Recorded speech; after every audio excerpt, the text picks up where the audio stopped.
Thank you.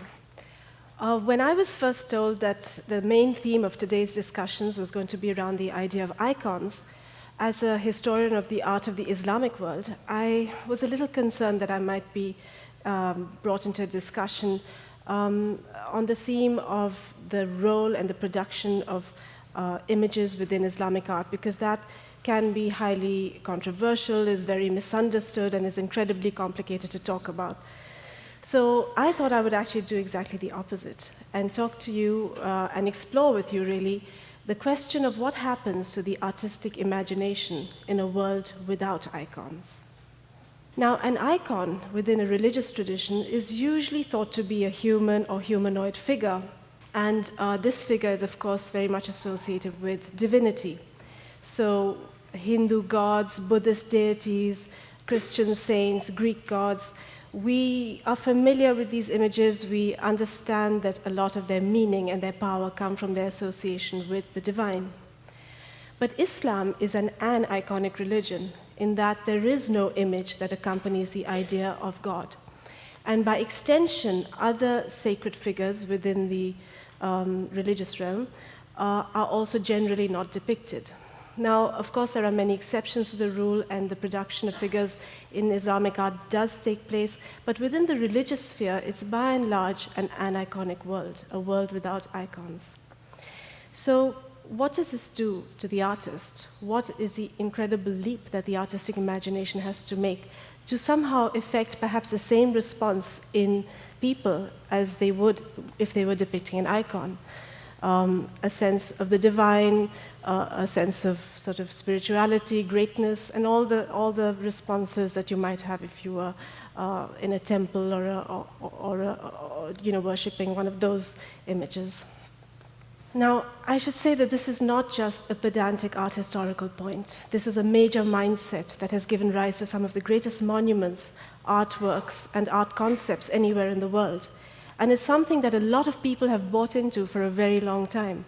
We're talking about 14 centuries of tradition, from Spain to India and beyond. And the extraordinary variation and development is a huge, long story in itself. Take, for example, a monument like the Taj Mahal in India, which is a great tomb complex in Agra, made in the Mughal period for the family of the Mughal emperor, for the wife and the family of the Mughal emperor Shah Jahan. The Taj Mahal is very much an icon in its own right. And when you go there, you're completely shocked and smitten by the magnificence of the building. It is a white marble edifice, beautifully balanced, symmetry, proportion.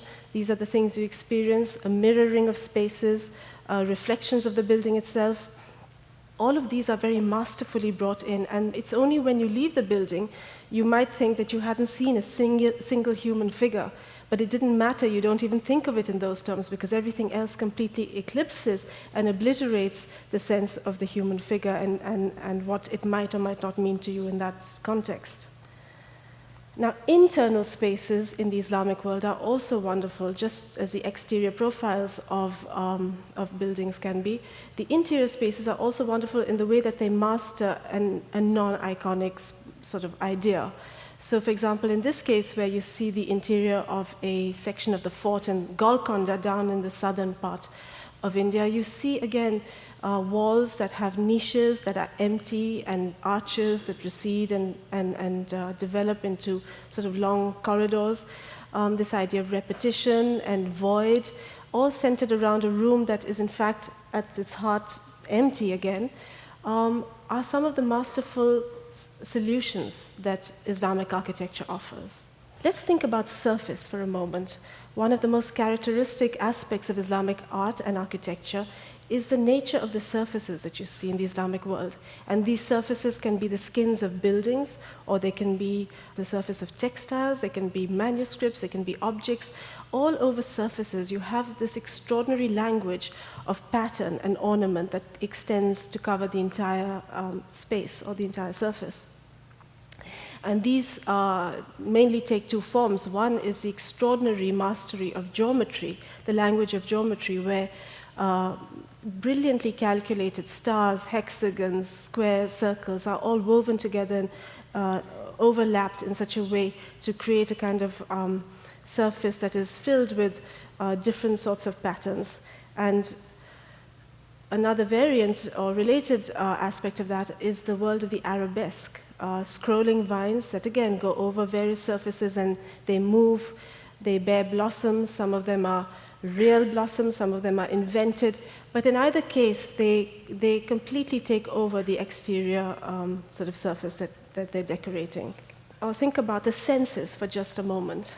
A friend just recently visited the Alhambra in Spain, the magnificent Nasrid period palace that was built in Granada. And when they came back and described to me what they saw, it wasn't a single thing that they saw that left such a deep impression on them. They kept describing it as an interplay of elements. And those elements were light, water, the sound of water, the sense of surface decoration, space, and all of these elements brought together that engaged multiple senses that really created an experience that was completely unforgettable for them. And they keep talking about what a fantastic experience it was to visit the Alhambra, as so many people do when they visit places in the Islamic world, some of the great mosques and palaces. And one of my favorite places is actually in Gujarat, in Ahmedabad, where there's a small little mosque right in the middle of the city, which has the most spectacular pierced stone screens as windows. And this is a very great art in the art of the Indian subcontinent, which is the jali screen, the pierced stone screen, where basically a block of sandstone is chiseled and carved away until a design is revealed, and then installed in a window space through which light is filtered. And in this case, you have this most charming tree of life that has wonderful curling branches, and when the sun shines through it, that same design is filtered onto the floor. And when you look at the jali itself and you see it in silhouette against the distant trees, you can't help thinking, what a fantastic control of light, and what a masterful idea, so brilliantly expressed by this style of architecture. Now, when we opened our new galleries for the art of the Islamic world about 2 years ago, we thought very hard about icons because we understood that we had to find the great iconic form of the Islamic world and give it its due importance. And that, of course, is the art of calligraphy.